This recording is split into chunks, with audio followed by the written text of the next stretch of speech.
2023년 변액보험의 2회화 판매 본교재 자격시험 교재 본교재 강의입니다. 그래서 여러분들께서 이런 내용들 변액 공부하시면서 모집인도 공부하셨기 때문에 아마 충분히 앞부분에서는 뭐 이제 1편하고 실은 3편은 좀 다른 내용이 되겠습니다.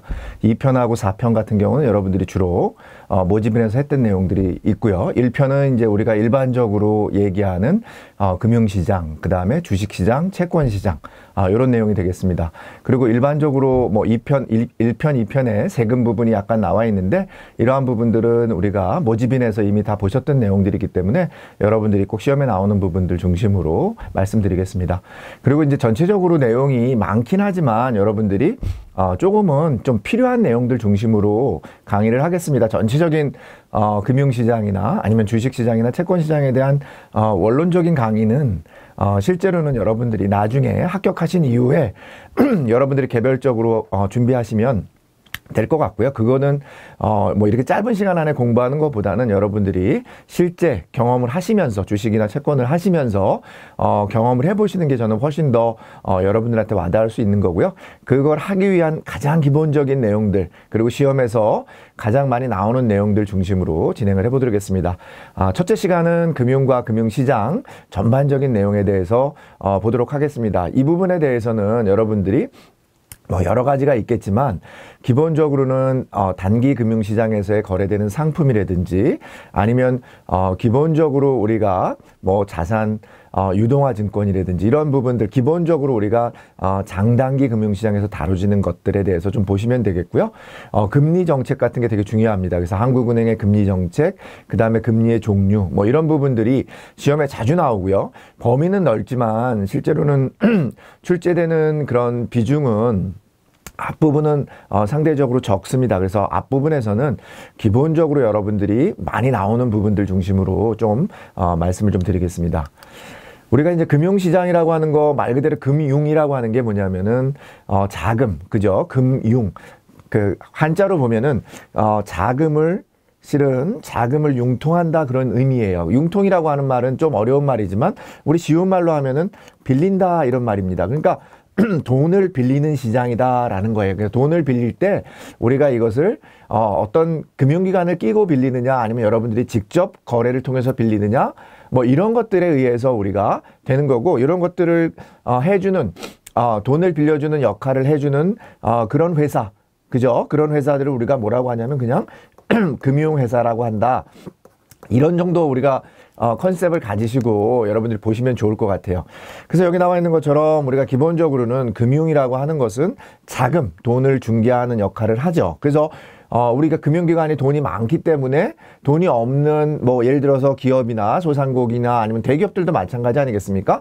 근데 대기업들 같은 경우는 아무래도 자체 기업의 신용도가 있기 때문에 내부적으로 돈을 빌릴 때 뭐 담보를 맡긴다든지 아니면은 뭐 매출 채권이나 이런 것들을 맡겨서 돈을 빌리는 게 아니라 직접 자기들이 어떤 주식이나 채권을 발행해서 돈을 융통하는 방법을 쓰겠죠. 그게 일반적인 겁니다. 근데 작은 기업들이나 뭐 소상공인들 같은 경우에 대해서는 그런 부분들이 어떤 담보력이나 아니면은 매출 어떤 그런 능력들이 있지 않기 때문에 그런 부분에서는 아무래도 그 자체들이 가지고 있는 그런 기본적인 재산을 담보로 해서 돈을 빌려야 되는 그런 어려움이 있겠죠.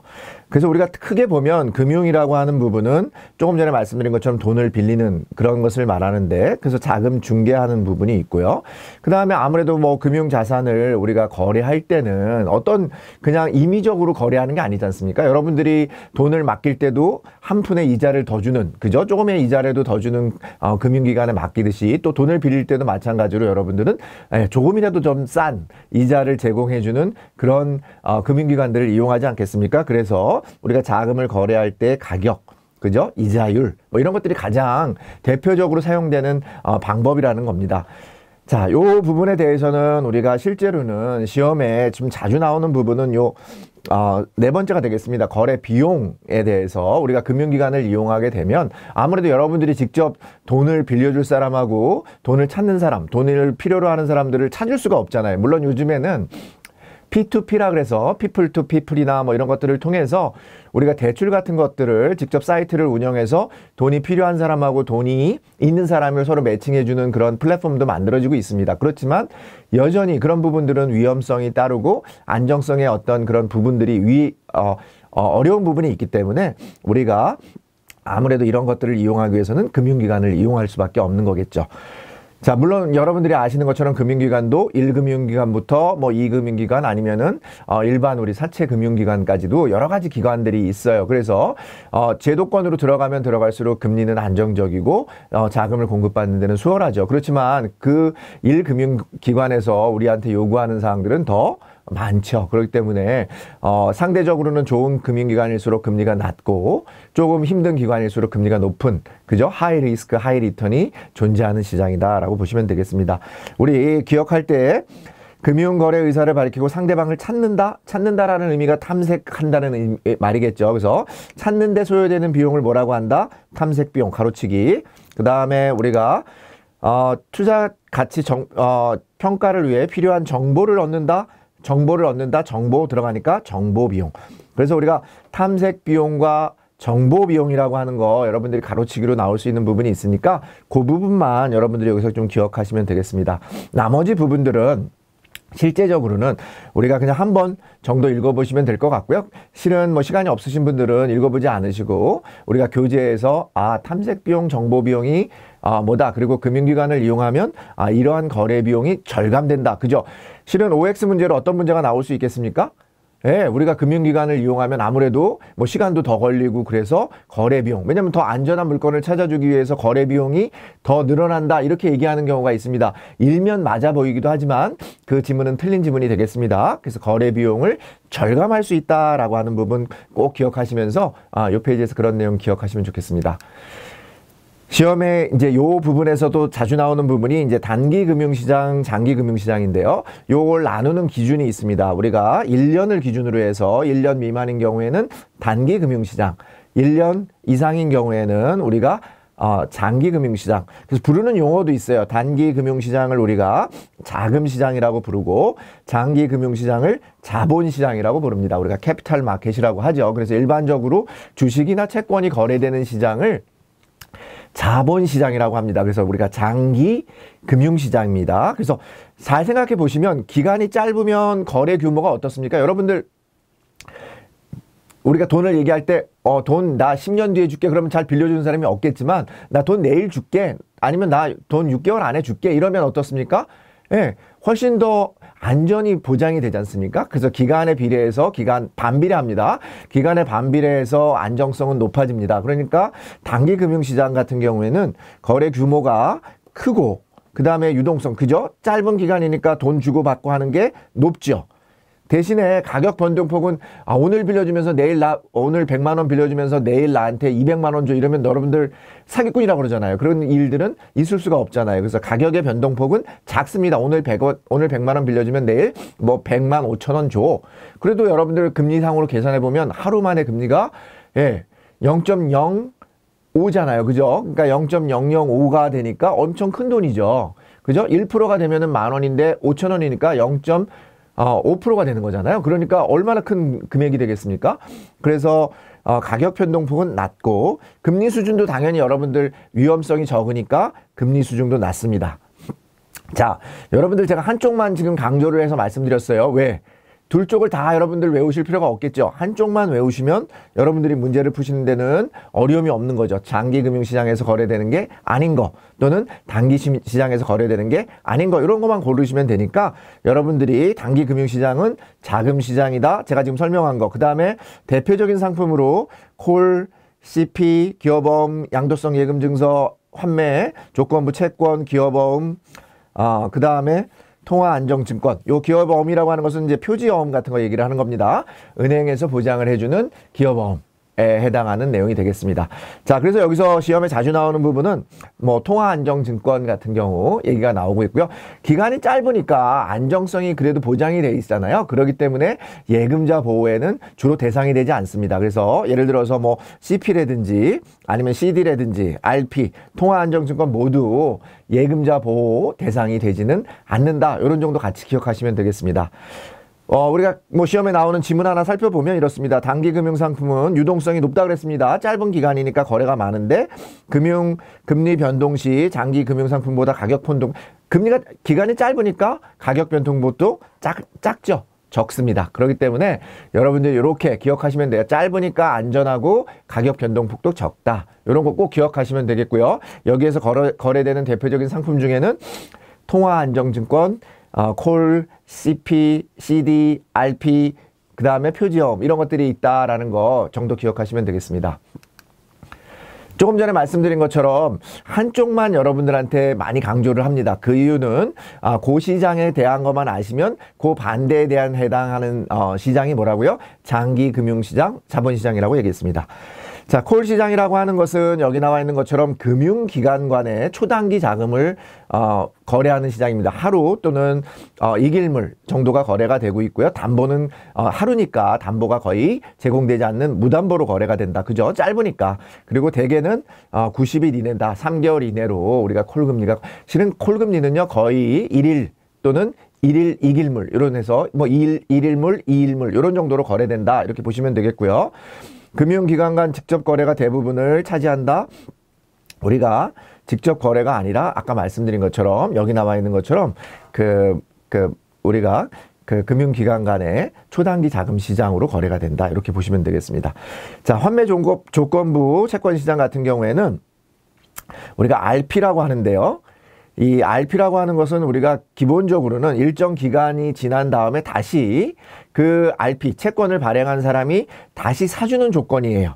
그렇기 때문에 무슨 안정성이 있어요? 매도자 같은 경우에는 파는 사람들 입장에서 보면은 자본 손실 위험이 없죠. 그죠? 내가 팔 때 다시 사줄 거니까 이 자본 손실 자체가 없습니다. 그 다음에 매수자 입장에서도 보면은 내가 샀다가 다시 90일 뒤에 금융기관이 다시 사주니까 안전하게 자금을 운영하는 그런 효과가 있습니다. 대신에 아까 말씀드린 것처럼 이 단기 금융시장에서 상품이 거래되는 그런 상품들은 주로 예금자 보호에 대해서는 예금자 보호에서는 보호되지 않는 그런 상품의 특징을 가지고 있습니다. 기간이 짧고요. 짧기 때문에 그만큼 안정성이 보장되기 때문에 거기에 예금자 보호까지 부여를 해서 금융기관에서 예금자 보험료를 낼 필요가 없기 때문에 그렇습니다. 자, 양도성 예금 증서는 우리가 일반적인 예금에 양도성을 부여한 겁니다. 그래서 은행 정기 예금에 양도성을 부여했다. 그래서 이 문제는 요 시험에서 자주 나오는 부분은 뭡니까? 양도성 예금 증서는 만기 전에 환급이 만기 전에 중도 환매가 불가하다는 거예요. 자, 여러분들 꼭 기억하세요. 양도성 예금 증서는 만기 전에는 중도 환매가 불가하다. 그리고 모든 은행에서 발행할 수 있는데 수출입 은행은 안 된다. 예전에 뭐 자주는 안 나오고요. 한 시험에 한 몇 달에 한 번, 제가 매달 시험을 보는데요. 몇 달에 한 번 정도 시험에 나옵니다. 몇 달에 한 번 정도. 그러니까 확률상으로 보면 아주 높진 않아요. 그렇지만 단기 금융시장 자체를 물어보는 것은 매달 나옵니다. 아시겠죠? 단기 금융시장을 물어보는 거나 장기 금융시장을 물어보는 것은 매일 나오니까 앞단에서 우리가 기본적인 특성들 잘 기억하시면 좋겠습니다. 최단 만기가 30일 이상으로 제한되어 있고 보통 3개월, 6개월 만기가 주종이다. 아까 말씀드린 것처럼 양도성 예금 증서는 여러분들 기억하셔야 되는 게 뭐라고요? 만기 전에는 중도 환매가 불가하고 예금자 보호는 비대상. 그죠? 우리 조금 전에 말씀드린 RP도 비대상, 그 다음에 여기 나와 있는 우리 CD도 비대상입니다. 자, 그 다음에 기업어음 시장이 있습니다. CP. 기업어음인데 이 부분은 우리가 매출을 일으키고 받는 어음이 아니라요. 그냥 말 그대로 자금이 필요해서 자금 융통이 필요해서 이 상거래와 관계없이 거래하는 융통어음이 되겠습니다. 단기 자금을 조달하기 위해서 하는 거고요.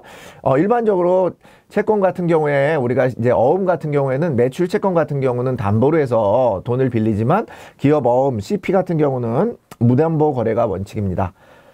여러분들 그런 거 기억하시고요. 마찬가지로 RP, CD, CP 다 예금자 보호 대상이 아니다라는 거 기억하시면 되겠습니다. 자, 예금자 보호 대상이 되는 것은 단기 금융상품 중에는 표지어음만 있어요. 표지어음이라고 하는 것은 기존의 CP를 기업어음을 은행이 담보로 해서 다시 융통할 수 있도록 발행하는 어음을 말합니다. 그래서 그거는 은행이 보장을 해주기 때문에 예금자 보호 대상이 되는 그런 상품이라고 보시면 되겠습니다. 그래서 단기 금융시장에서 예금자 보호가 된다 그러면은 여러분들 뭐만 기억하시면 된다? 표지어음만 기억하시면 된다라는 겁니다. 그 다음에 우리가 이제 단기 사채가 있는데요. 단기 사채 같은 경우는 전자 방식으로, 그래서 원래 전단체라고 얘기합니다. 전자 단기 사채라고 하는데 이름을 그냥 단기 사채로 바꿔버렸습니다. 단기 사채. 그래서 단기 사채 같은 경우는 여기 나와 있는 것처럼 요거만 기억하시면 될 것 같아요. 최소 발행 금액이 1억 원 이상이고 1년 이내로 발행한다. 1년 이상 1년 이내 1억 원 이상, 1억 원 이상 1년 이내 요거만 기억하시면 되겠습니다. 단기 사채 같은 경우는 1억 원 이상 1년 이내로 발행하는 전자 방식으로 발행한다. 이렇게 기억하시면 되겠고요. 표지어음 같은 경우는 말씀드린 것처럼 상업어음이나 무역어음, 팩토리어음, 그러니까 우리가 말하는 기업이 발행한 어음을 가지고 금융기관이 이거를 담보로 해서 분할해서 다시 어음을 발행을 하는 겁니다. 통합을 하거나 분할을 해서 어음을 발행해 주는 것을 우리가 금융기관 담보로 발행해 주는 그런 어음을 뭐라고 한다? 표지어음이라고 한다. 그래서 그 내용에 대해서는 예금자 보호가 되고 있다라는 부분 기억하시면 되겠습니다. 통화안정증권이 있는데요. 우리가 이제 한국은행의 금융통화위원회에서 한국은행이 이제 통화량을 조절하기 위해서 발행하는 겁니다. 누구한테 발행하냐면 둘 다 발행을 해요. 그래서 금융기관한테도 발행하고 일반인한테도 발행을 합니다. 금융기관만 발행한다? 틀린 지문이 되겠습니다. 금융기관과 일반인 모두에게 발행을 하고요. 여기에서 나와 있는 것처럼 기간까지는 기억하지 않으셔도 됩니다. 여기서 여러분들 기억하셔야 되는 것은 통화안정증권 자체가 통화안정증권이라는 게 단기 금융시장에 거래서 단기 금융시장의 상품이고 단기 상품이고 그 다음에 금융기관도 거래가 되고 일반인도 거래가 된다라고 하는 점 기억하시면 되겠습니다. 마찬가지로 통화안정증권도 우리가 예금자 보호가 되지 않는 그런 상품이 되겠습니다. 아까 말씀드린 것처럼 단기 금융시장이라고 하는 부분 이제 다시 한번 정리를 해보시면 예금자 보호가 되는 표지어음을 제외하고는 대부분 다 예금자 보호의 대상이 아니다. 그런 부분들이 지문으로 많이 나오니까 여러분들 전체를 다 기억하시기 어려우면 제가 지금 말씀드린 것처럼 단기 금융시장은 자금시장이라고도 하고 뭐 유동성, 가격 변동폭, 금리 그 다음에 뭐 여러 가지 아까 특징들 말씀드린 것들을 정확하게 기억하시면 문제 푸시는데 어려움이 없을 것 같습니다.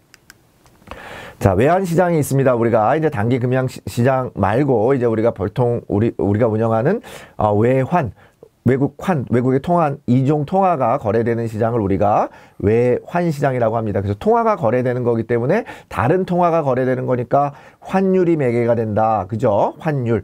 외화 자금은 우리가 자금을 빌리는 거니까 당연히 금리. 자금, 돈을 빌리는 건 금리. 통화가 거래되는 거니까 환율, 매개 변수가 된다. 그래서 외환시장에서는 환율이 매개 변수가 되고 외화자금 시장에서는 금리가 매개 변수가 된다.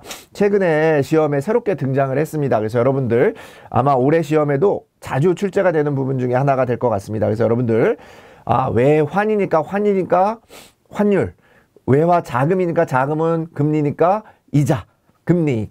요게 매개 변수가 된다 기억하시고요. 자, 여기 나와 있는 것처럼 넓은 의미로 보면 외화자금 시장에 외환시장이 포함되는 게 아니라 외환시장 안에 외화자금 시장이 포함되는 거예요. 외환 시장 안에 외화자금 시장이 포함되는 겁니다. 이렇게 바뀌었습니다.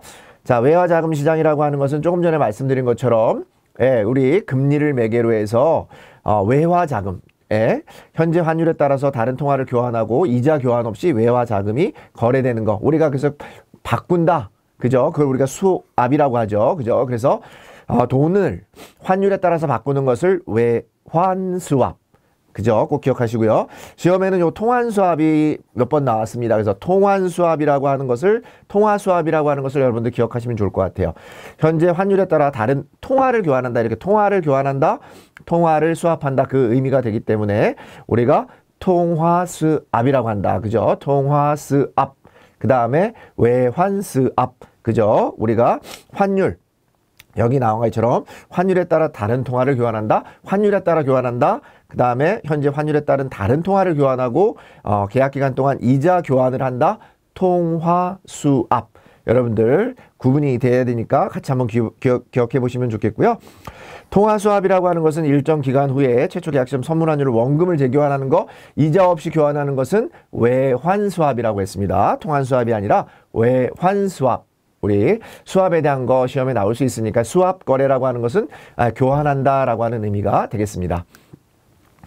파생금융시장이라고 하는 것은 우리가 기본적으로 말하는 파생금융상품이라고 하는 것은 주식이나 채권을 제외한 요거는 기본 채권이 되겠습니다. 기본 통화가 되기 때문에 주식이나 채권을 제외한 뭐 여러분들이 아시는 뭐 환이 될 수도 있고요. 뭐 금이 될 수도 있고 아니면 뭐 이자가 될 수도 있고요. 이런 것들을 다 기반으로 해서 이런 것들을 투자 대상으로 해서 운영하는 상품들을 우리가 파생금융 상품이라고 합니다.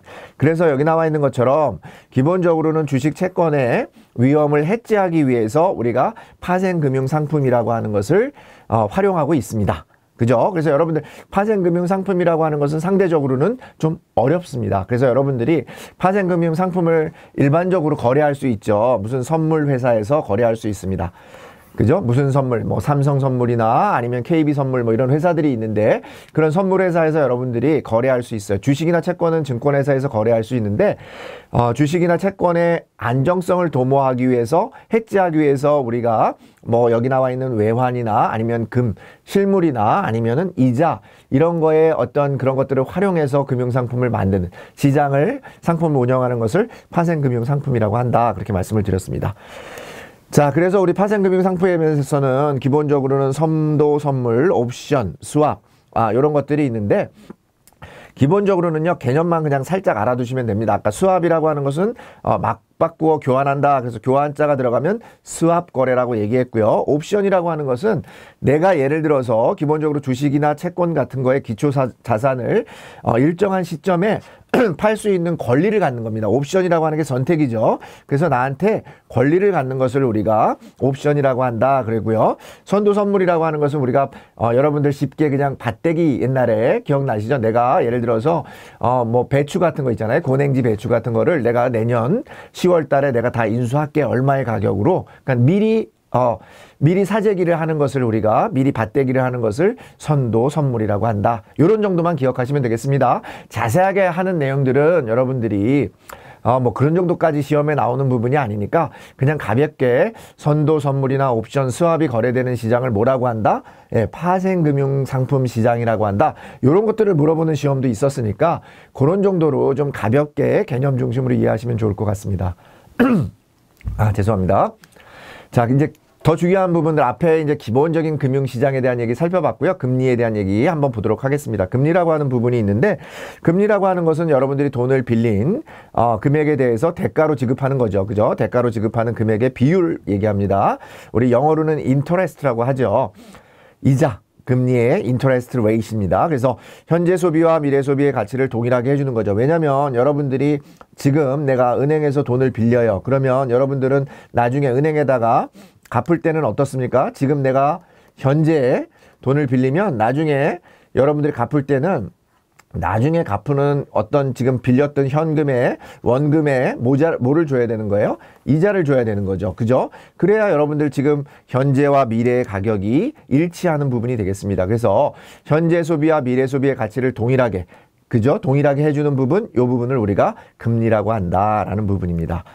자금 공급이 늘어나면 우리가 자금 공급이 늘어나면 가격이 떨어지니까 우리가 어떻게 되겠습니까? 공급이 늘어나면은 가격이 수요가 줄어들고 그러니까 금리는 거꾸로 줄어듭니다. 금리는 상승하는 게 아니라 금리가 떨어집니다. 아시겠죠?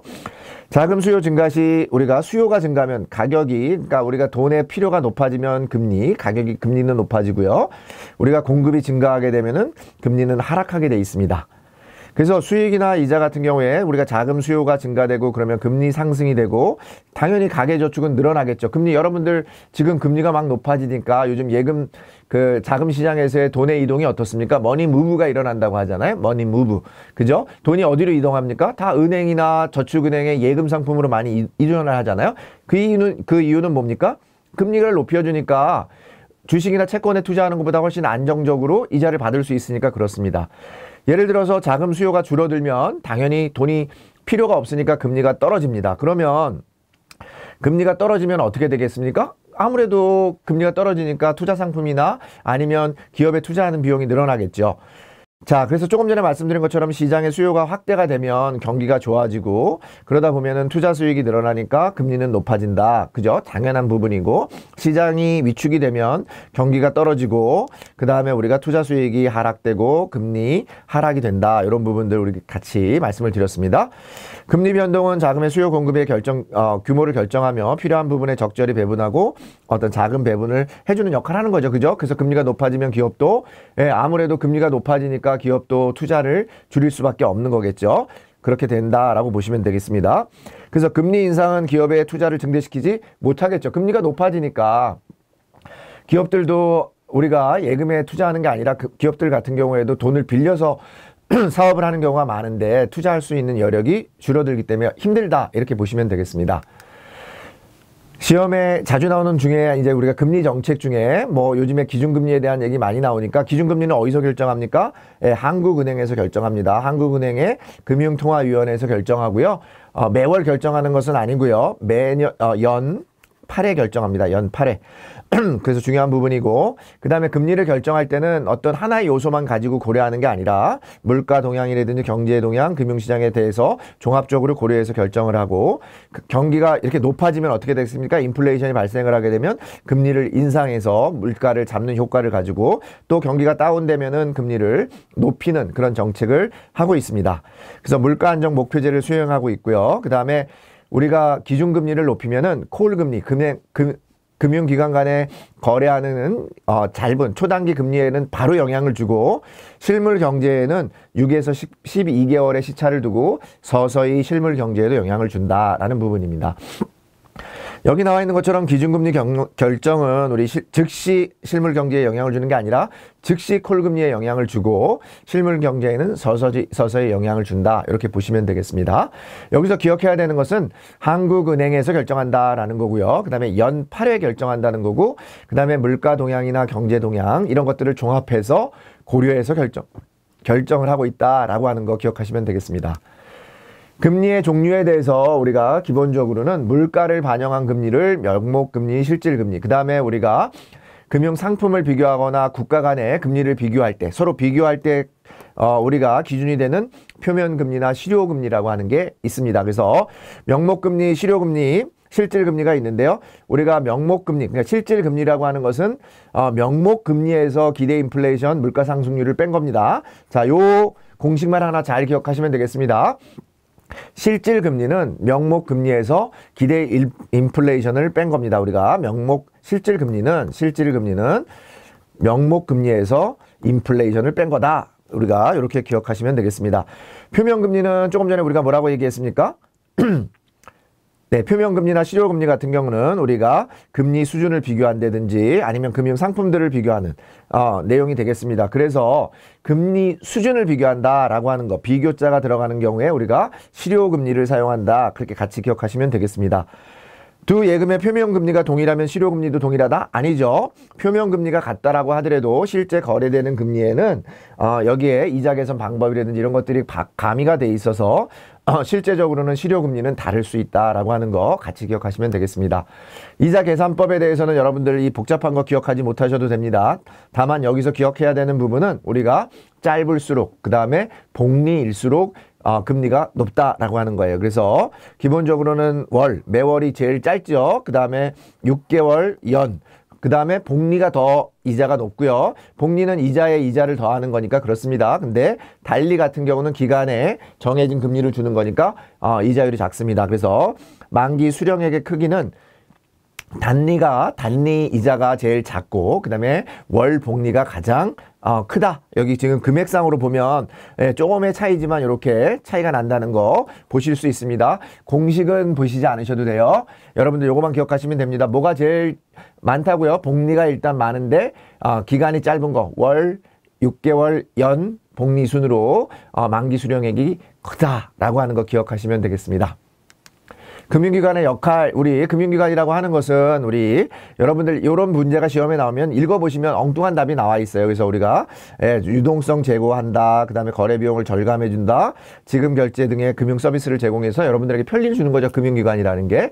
그래서 여러분들한테 다시 한번 말씀드리지만 거래비용을 절감시켜준다는 거예요. 여러분들이 직접 아까 말씀드린 것처럼 탐색비용이나 정보비용을 낸다라고 하면 비용의 소비가 많이 들겠죠. 수요가 많이 들기 때문에 그런 부분들을 줄여준다. 이렇게 보시면 되겠습니다.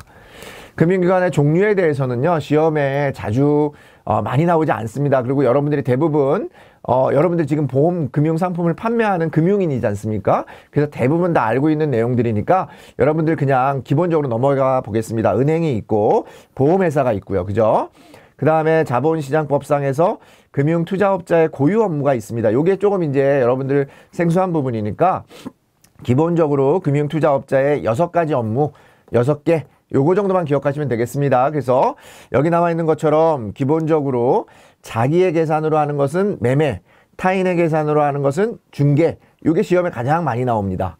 그리고 최근 들어서 신탁업에 대한 문제가 많이 나오고 있으니까 신탁업이라고 하는 것은 재산이나 재산권을 수탁받는 거예요. 위탁자한테 돈을 받아서 여러분들 은행에 가면은 고위재산과 별도로 해서 신탁 재산을 분리해서 신탁 재산을 운영하는 그런 제도들을 운영하고 있습니다. 나머지 부분에 대해서는 실은 시험에 나오는 부분이 적습니다. 그렇기 때문에 여러분들이 그냥 눈으로 한번 투자업이 있고 자문업이 있고 일임업이 있다.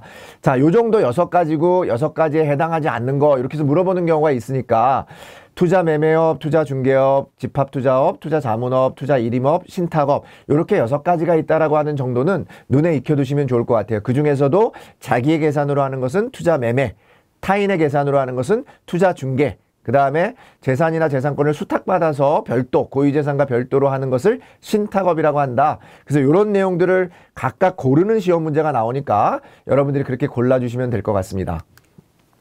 자본시장 방향이라고 하는 것은 우리가 자본시장법이라고 하는 게 통과되면서 그 업종 간의 겸용을 허용한다라고 하는 내용만 좀 기억하시면 좋을 것 같아요. 뭐 포괄적이고 우리가 이게 자본시장법이라고 하는 게 크게 어떤 것을 하는 거냐면은 업종 간에 뭐 예를 들어서 은행, 증권, 그 다음에 보험 이런 것들의 업종 간의 벽을 허물어서 겸용을 통해 가지고 어떤 시너지를 내기 위한 거예요. 그리고 금융 소비자를 보호하기 위한 게 가장 큽니다. 회사를 보호하기 위한 게 아니라 투자자를 보호하기 위한 제도가 들어가 있다. 그래서 여러분들 기억하시는 기본 포인트는 뭐라고요? 겸용이 허용되고 자본시장법을 통해서 투자자 보호가 강화되고 있는 방향으로 바뀌고 있다. 이런 정도 기억하시면 되겠습니다. 비은행기관, 취급기관, 우리 뭐 상호저축은행, 신용협동기구, 우체국 예금이 있습니다. 그래서 여러분들 이런 부분에 대해서는 다른 부분들 뭐 여러분들 요즘에 저축은행 다 이용하시고 신협들 이용하시고 그러시잖아요. 다 공제들이 있고요. 다 이런 부분들에서 우체국도 공제가 있어가지고 정부가 전액 지급 보직을 해주기 때문에 예금자 보호 대상 기관이 아니다라고 하는 정도만 기억하시면 되겠습니다. 여신 전문 금융기관이라고 하는 게 있어요. 여신, 말 그대로 여신 전문이에요. 여신. 여신이라는 게 뭡니까? 신용을 준다는 뜻이에요. 돈을 빌려주기만 하는 거예요. 카드사나 캐피탈, 리스 회사처럼 렌탈 회사처럼 돈을 빌려주는 기능만 하는 거예요. 그러면 뭐가 없다는 거예요? 돈을 받는 기능이 없는 거죠. 수신 기능이 없는 것을 의미한다. 그래서 여신 전문회사 대부분이 어떻다라고요? 수신 기능 없이. 그러니까 신용카드라고 하는 것은 여신 전문기관의 대표적인 기관인데 신용카드 회사는 여신 기능이 없다는 게 아니라 수신 기능이 없어서 여신 기능만 한다. 이렇게 보시면 되겠고요. 여기 나와 있는 선물회사니 증권금융회사, 자금중개회사, 유동화 전문회사, 한국주택금융공사 허그라고 하는 거 있고요. 주택연금 등 공급하는 그런 회사가 있다. 이런 정도는 여러분들 시험에 자주 언급되는 부분은 아니니까 아마 대부분 한번 들어본 기관들이다. 이렇게 보시면 되겠습니다. 예금의 종류에 대해서 우리가 그래도 그나마 예금 기관보다는 예금의 종류가 좀 더 많이 나오는 편이니까 여러분들 기억하시면 요금을 예금이라고 하는 게 있어요. 입출금 예금이 자유로운 거. 그래서 은행에서 입출금 요금이 자유롭고 단기간에 좀 금리를 예금 금리를 높여주는 상품이 있다. 그게 뭐라고요? MMDA. 라고 하는 상품이 있습니다. 증권회사에서는 뭐가 있습니까? 요거에 대응하는 상품이 CMA라고 하는 상품이 있습니다. 그죠? 그래서 예금 입출금식 가능한 수시 입출금식이 가능한 상품은 은행에서만 판매하는 게 아니라 은행에서는 MMDA로 판매하고 있고 예, 증권회사에서는 CMA로 판매하고 있다라는 거 기억하시면 되겠고요.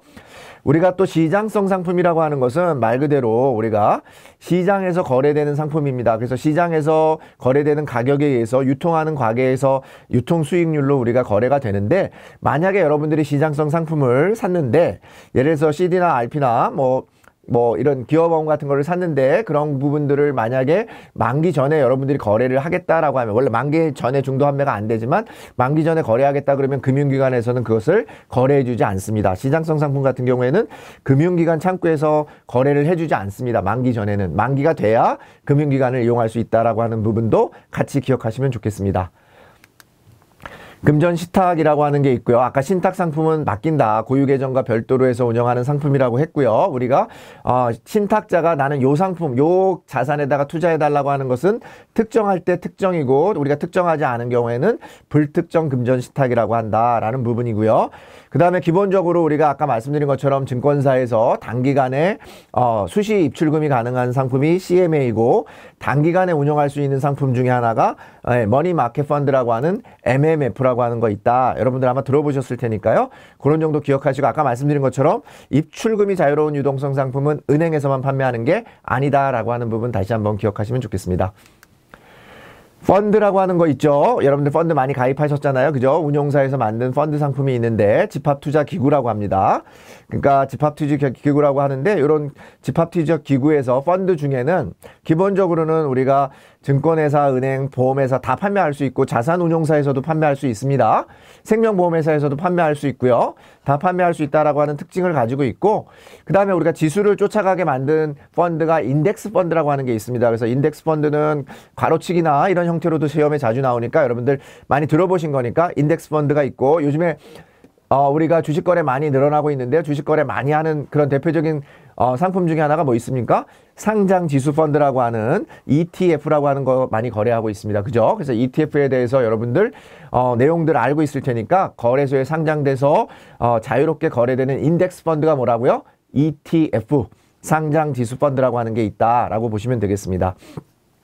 그 다음에 최근에 이제 조금 부동산 시장이 아무래도 주춤하니까 조금 수그러들긴 했지만, 몇 년 전까지 계속 활성화되어 있었던 부동산 투자 신탁이라고 하는 리츠라고 하는 상품이 있습니다. 그래서 리츠 상품은 크게 보면은 회사형으로 만드는 뮤추얼 펀드 형태가 있고, 또 하나는 그냥 수익증권 형태로 만드는 펀드가 있습니다. 그래서 이 부분에 대해서는 펀드이기 때문에 원금이 보장되지는 않는다라고 하는 게 가장 중요한 포인트가 되겠습니다. 부동산 투자 신탁 리츠는 원금이 보장되지 않는다, 이렇게 기억하시면 되겠습니다. 투자신탁 투자회사라고 하는 게 있는데, 조금 전에 말씀드린 것처럼 이 부분은 앞에 나와 있는 상품들 중에서, 금융상품들 중에서도 꼭 기억해야 되는 그런 포인트가 되겠습니다.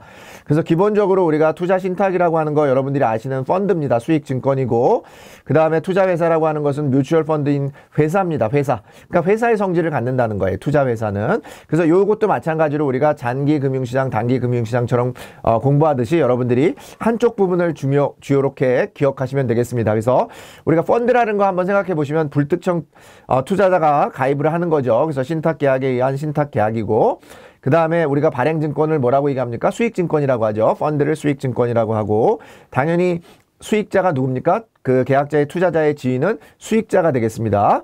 그 다음에 감독기관의 감독을 받고요. 그 다음에 신탁법과 자본시장법에 의해서 규율을 받는다 라고 하는 부분이 되겠습니다.